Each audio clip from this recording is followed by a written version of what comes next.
What is the and how do we use it correctly? In English, we have articles a, and the. Today, we're going to focus on the, which is called the definite article. So, how do we use the?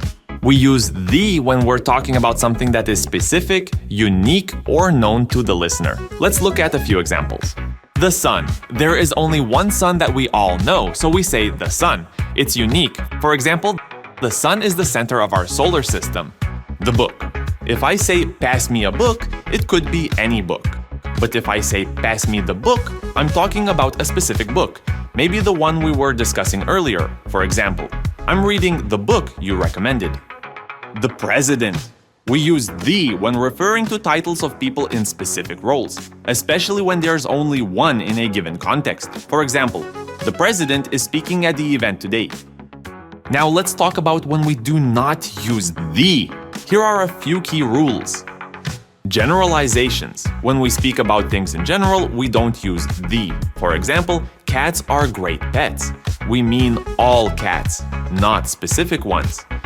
Proper nouns. We don't use the with most proper nouns, like names of people or countries.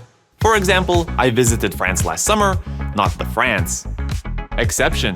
Some countries and regions take the when their name includes words like states, kingdom, or republic.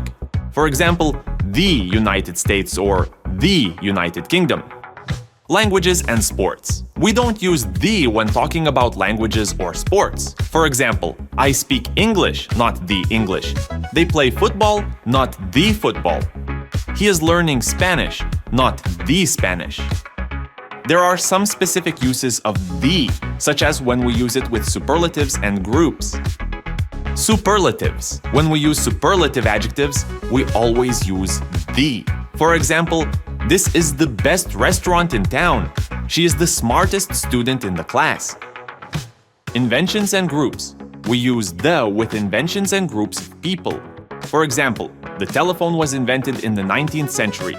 The elderly need special care. Let's practice with some examples. Fill in the blanks with either the or nothing.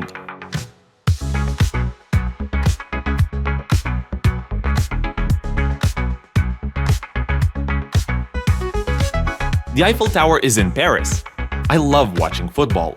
The Amazon River is the longest river in South America. They live in Germany. The English language can be tricky sometimes. Thank you for watching. If you enjoyed this lesson, make sure to subscribe for more English tips and practice exercises. See you in the next video.